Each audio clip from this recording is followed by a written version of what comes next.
So hello guys, welcome back. तो हम पीछे छूट चुके थे आर्थ्रोपोडा पर, चलते उससे आगे। ठीक है, तो आर्थ्रोपोडा तक हमारा हो गया था कंप्लीट। अब उससे आगे देखना हमने, तो उसके बाद हमारे पास यहाँ पर कैटेगरी स्टार्ट होती है मोलस्का। ठीक है, उसके बाद हमें क्या आ गया, मोलस्का।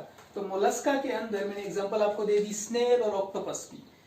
सबसे पहली कैटेगरी इनकी ये है कि they are soft bodied animals. अब वो तो स्नेल है सर, स्नेल के ऊपर तो हार्ड कवरिंग होती है, बट वो हमने नहीं करना है। That is the act as an exoskeleton, उस पर जाने की जरूरत आपको नहीं है। हमको देखना है कि भाई उसका इंटरनल एक्चुअली बॉडी जो उसकी मेन है उस पर क्या है, तो बहुत सॉफ्ट होती है उसकी बॉडी। ऑक्टोपस की बॉडी सॉफ्ट होती है, कभी कभी थोड़े थोड़े सेगमेंटेड भी रहते हैं। Okay, so soft bodied animals they are and they are triploblastic.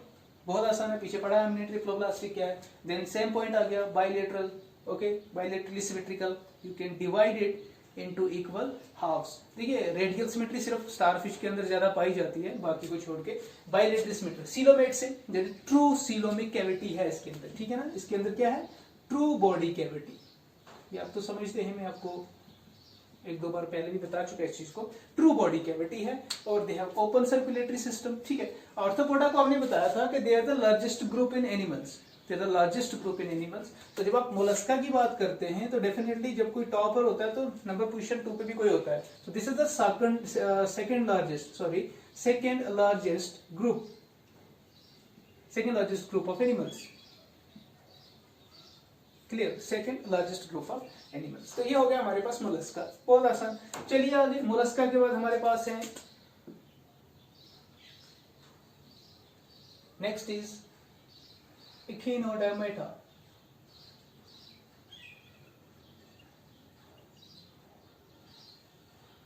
Echinodermata. Okay, अब देखते हैं एकाइनोडर्मेटा के अंदर क्या है। यहां पर हमें मिलेंगे स्टारफिश वाले हम। ठीक है, एग्जांपल इसमें आपको मिलेगी स्टारफिश। अब आएगी हमारे पास दूसरी सिमेट्री, स्टारफिश है, सी अर्चन्स, इनकी एग्जांपल्स है। ओके, आप याद रख लेंगे। एक दो एग्जांपल हर पॉइंट फाइलम के अंदर याद रख लीजिए, 2-3 पॉइंट लिख दीजिए, हो गया कब। डेफिनेटली स्टार को आपने देखा होगा, स्टारफिश को, स्टारफिश के ऊपर जो स्किन होता है दैट इज स्पाइनी टाइप। इनका एक कैरेक्टर होता है, इनके ऊपर spiny, they are actually spiny skinned, जिनके कांटे हो, स्पाइनी स्किन्ड एनिमल्स। ओके, अगर आप स्टारफिश को देख लें, इसके ऊपर स्पाइन सा होता है ऐसे। क्लोजली देखिएगा कभी, यूट्यूब तो आप देख ही रहे हो, इन चीजों को भी चेक किया करो, बहुत अच्छा रहेगा आप लोगों के लिए। ठीक है, तो स्पाइनी स्किन्ड एनिमल्स होते हैं ये, सी अर्चन्स के ऊपर भी ये पाया जाता है। तो उसके बाद सिमेट्री को अगर आप देख लीजिए ना, this is radial symmetry. Radial symmetry का मतलब कि आप इसको इस तरह काट सकते हैं, आप इसको इस तरह काट सकते हो, आप इसको इस तरह काटेंगे तो इक्वली डिवाइड होने के चांसेस है इनको, पार्ट्स को उस तरह से। तो that means they are radially symmetrical और रेडियली सिमेट्रिकल। ठीक है भाई, बहुत आसान है। अब बता दीजिए, सीलोमेट होंगे, एसीलोमेट होंगे। हम पीछे आ चुके हैं सीलोमेट तक, तो इसका मतलब ये वापस तो नहीं जाएंगे हम, तो सीलोमेट ही है ये भी। बॉडी कैविटी क्या है, ट्रू बॉडी कैविटी प्रेजेंट है। तो ठीक है, सीलोमेट आगे, बाकी चीजें। अब अगर आप देखें इसकी जर्म लेयर्स की बेस पे, तो they are triploblastic, they are triploblastic. Okay, clear, so triploblastic. अब इनके अंदर डेफिनेटली बहुत सारी चीजें ऐड हो गई हैं। अब मैंने आपको बताया था पहले जब हमने स्टार्ट किया था डाइवर्सिटी, कि जब भी हम इन चीजों को पढ़ते हैं हम इवोल्यूशन का कंसेप्ट लेकर चलते हैं।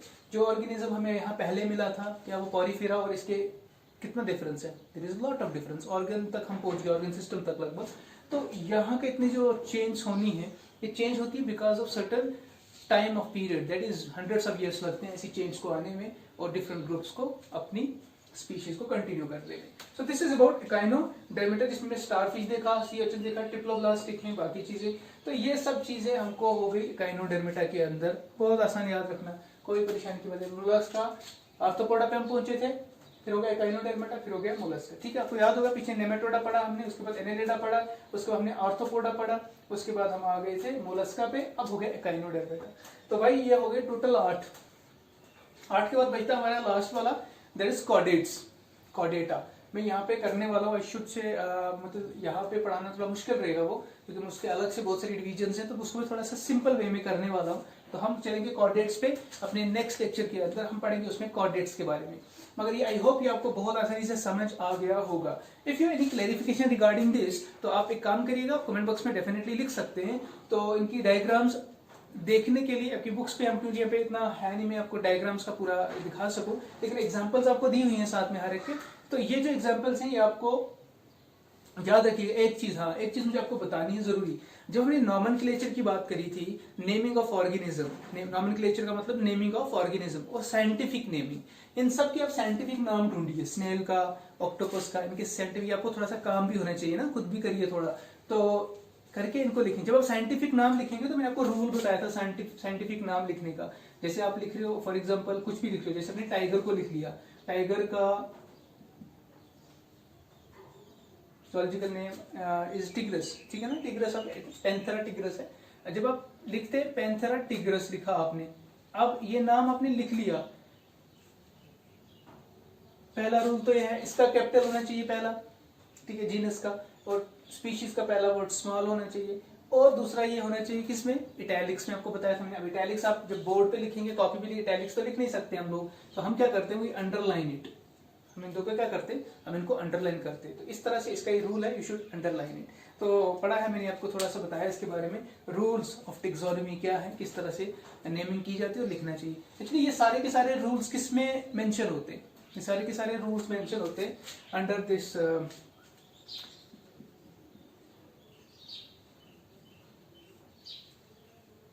International code of nomenclature, ICNC, या ICN आप डायरेक्ट बोलेंगे वो भी बोल सकते हैं। तो इंटरनेशनल कोड ऑफ नॉमेनक्लेचर जो है, इंटरनेशनल कोड ऑफ नॉमेनक्लेचर, ये इनकी कोडिंग है किसकी, नॉमेनक्लेचर की। इंटरनेशनल कोड ऑफ नॉमेनक्लेचर जो होता है, इसके अंदर दो कैटेगरी होंगी। देखिए आपके दो बल्कि तीन होंगी, एक तो आप प्लांट्स को पढ़ रहे हो, एक आप एनिमल्स को पढ़ रहे हो, और आपको बैक्टीरिया की लाइफ के लिए अलग अलग होते हैं। जब आप बात करते हैं इसकी प्लांट्स की, तो ये बोलते हैं it is international code of plants. किस सब्जेक्ट में पढ़ा जाता है, बॉटनी के अंदर, राइट, बायोलॉजी के बॉटनी में। तो इसलिए इसको बोलते हैं international codes of botanical nomenclature, ICBN, international code of botanical nomenclature. जब आप एनिमल्स की बात करेंगे, एनिमल्स किसे पढ़ते हैं, ज़ूलॉजी में, तो ये हो जाता है ICZN, international code of zoological nomenclature, ठीक है। और तीसरा मैंने आपको बता दिया बैक्टीरिया के रिलेटेड।